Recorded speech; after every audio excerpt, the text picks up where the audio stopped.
Hey everyone, how it's going? So in this video, I'm going to show you how to reverse a video in Premiere Pro. So without any further delay, let's begin with the tutorial. All right, guys, I have already added the video to the timeline, and let me play the video so you guys can see the difference when we reverse the video. Now the video is lagging in the preview, but when you render, it's not going to happen. So make sure you select the video and right-click and select the option called Speed and Duration.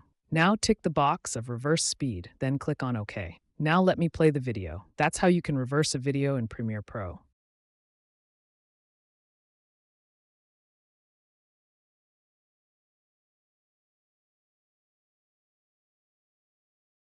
Let me know in the comments if you have any questions. I will try to reply as soon as possible. If you want to know how to freeze a video in Premiere Pro, then watch this video. Make sure you subscribe to the channel. Thanks for watching the video. I know you told your friends